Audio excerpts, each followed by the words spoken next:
Hello guys, it's our international marketing class, our class 1. And in this class today, we're going to talk about marketing in the globalized economy. By starting our class, it's important to define some vocabulary, some subjects. For instance, globalization. What is that? What do you think it's about? When you heard about globalization, what do you think about? Well, globalization reflects the trend of firms to act in the global world, globally, not just in a local region or in certain countries. When we talk about globalization, it's an idea of buying, selling, and distributing products and services in most countries and regions of the world. There's no limit when talking about globalization. You can be in a city and attend all of the world, and also you can be in the same city and buy from all of the country, all of the world.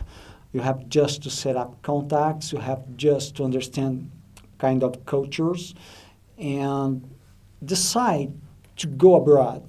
When you sell, you have to study your marketing, understand some cultural aspects, and by doing that, you can see if your product is fit to attend that demand or not. And by doing that, you can make some adjustment in your product, in your service, so that you can be able to attend what you need and your demand abroad. When we heard about globalization, so we have this kind of situation, act globally in the whole the world, not just locally. But what about internationalization? Internationalization is not the same as globalization. It's something different.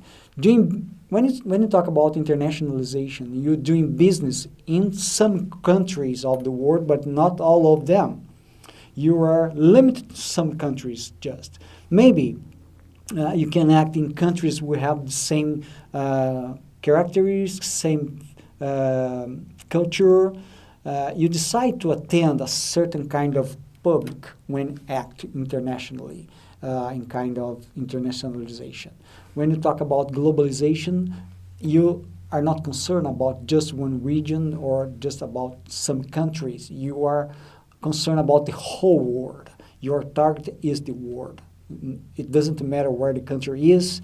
Your intention is to go there and to attend the demand, to sell them, and make your money and make your customers happy.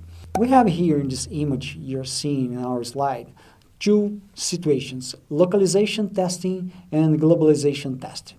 So when you have a product and you decide to do a local test, product is designed to work for a specific culture or local. When you develop a product to attend a global demand, product is designed to work in any culture or local.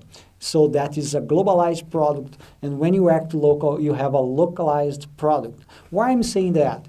Because, as I told you, you have to analyze the market, you have to analyze the demand of our customers, and offer them what they need according to their culture. So when you decide to develop a globalized product, it's really important to go there, to understand their need, to understand their culture. Sometimes color make all the difference for our products. For instance, coffee. In Japan, it's not okay to use white for a package of coffee. White is not good for such kind of product. Maybe black, maybe red, I'm not sure about that, but sometimes you have to adequate your product according to the country. And that's what I decided to say, localized test, globalized test, because that has to do with globalization and internationalization, all right? Until now, is all right here? If you have any questions, just send me an email, get in touch with me, and I'll get back to you. Let's see that image in this slide. Here, we have 9 strategic windows. Strategic of getting out by start at home. Take a look at that. It's really interesting. At the very beginning, a company starts as an immature company. At that moment, the company stay operate at home, and then it starts consolidate their export markets, and then entering a new marketplace. So starting as a local company in a immature level. And then you're getting adolescent as a company. By acting as adolescent, you trying to reach potential market. You try to become potentially globalized company. And by doing that, you seek niche international markets to go in. You think about considering expansion in international markets.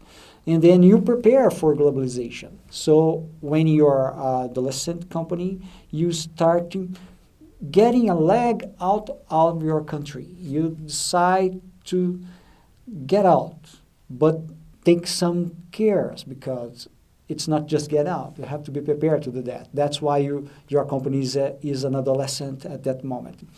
And then surpassing this level, adolescent level, you start getting a mature company. As a mature company, you are prepared for a buyout. I mean, you are prepared to be bought from another company, another globalized company. You are prepared to seek global alliances. Because acting globally, you need to do some partnerships because sometimes you have to distribute products in a so far away. You have to be in touch with distribution centers. And by doing that, it's sometimes wise to analyze the possibility to set up alliances. And then you strategize your global position. You start as a globalized company, as a mature company, which start locally, go on and move a step to become an adolescent company by looking at in a globalized market, but not acting as globalized yet, maybe internationalized company at this moment of adolescent moment. And then when you surpass adolescent barrier, you start as a mature company. And as a mature company, you are ready to analyze many options of doing business, not just as a company itself, but setting up partnerships all over the world to attend your customers and make them happy and make you profitable for your country, right? And here we have some example of companies and how they may act. So first, do you know Harley-Davidson motorcycles? Of course. It's a famous American motorcycle company. One of the biggest in the world in terms of personalized, customized company, customized product. They act as an ethnocentric company. They have a company and they set up the procedures. They set up everything they want to have their product loyal to their idea, to their concept. And they transfer this concept to other factories around the world which produce their product. So their products must follow a certain kind of rules setting up by the headquarters. And then we have Toyota cars. They are considered polycentric. They understand each country has its culture and they don't be afraid to allow their cars to be adjusted according to the country they will sell it. And then we have regiocentric. We have this kind of soda, Pepsi soda, for instance. They will be adapted according to the region they will be available for the customers. And then geocentrically, I'm not sure if you know this cookies, Oreo cookies, which is delicious, I like it. They set up partnerships around the world, trying to sell it, and they try to be adapted according to the culture they will be available for. And then by doing that, they promote their brand, and the product in itself is not the same one as sold in the United States or in Brazil or in China, for instance. Sometimes they make adjustment on the recipe, on the layout of the packaging, but the brand is still the same, Oreo. All right. So we have 4 situations I brought to you so we can talk a little bit here in this slide. So ethnocentrically, the home country is superior and the needs of the home country are most relevant. So the plant, where the plant is set up, the headquarters, define what all of the others in around the world will set up. They receive the project ready to be done, and they are loyal to the first project, to the headquarters project. Polycentric or multi-domestic. Each country is unique and therefore should be targeted in a different way. So different strategies to market the product will be set up. Region-centric. The world consists in regions such as Europe, Asia, the Middle East, and the firms tries to integrate and coordinate its marketing program with regions, but not across them. So each region has any specific characteristics that must be needed. And when you talk about geocentric or global, the world is getting smaller and smaller, and that's true. We can get out from a country to another in some hours. The firm may offer global product concepts, but with local adaptation. That's really interesting. Think global, act local. We have here some vocabularies, which I think is important for you to know at this moment, because from now on, you're going to hear a lot about them. So, coordinating smart activities. Coordinating and integrating market strategies and implementing them across the global markets, which involves centralizations, delegation, standardization, and local responsiveness. Talking about standardization, that's one very important point. Setting up standards, patterns to be followed, and have someone checking if the patterns has been met or not.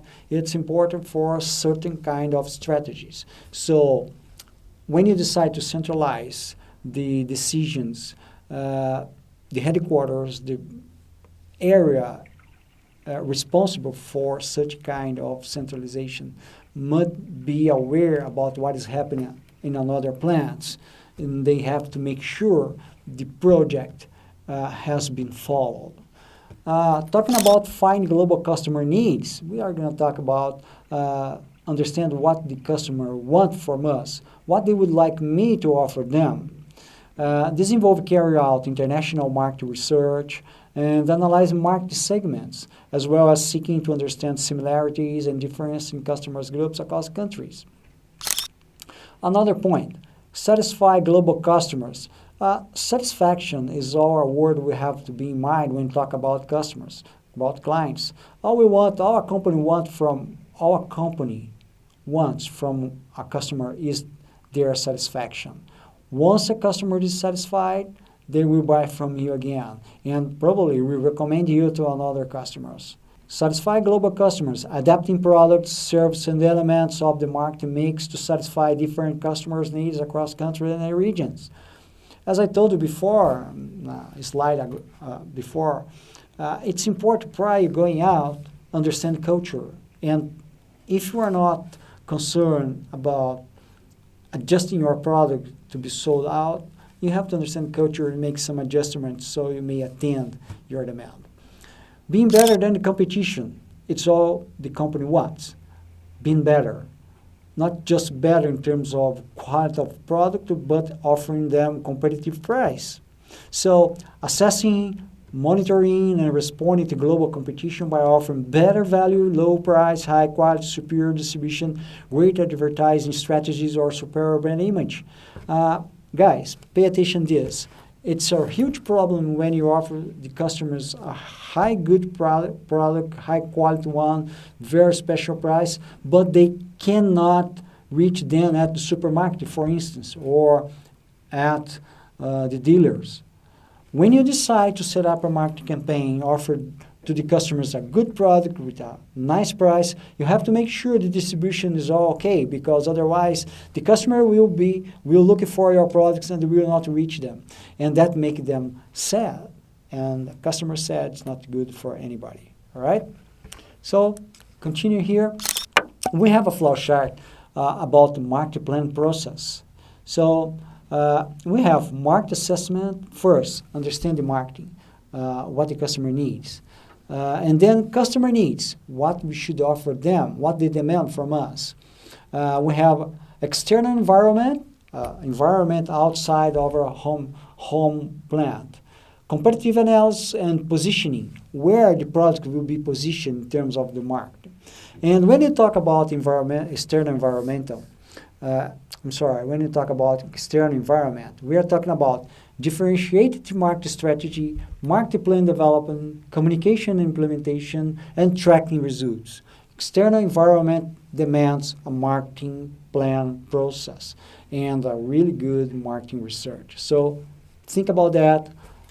Let's study a little bit more, read the chapters I recommend you in this lesson. And that's it for now, guys. See you next class.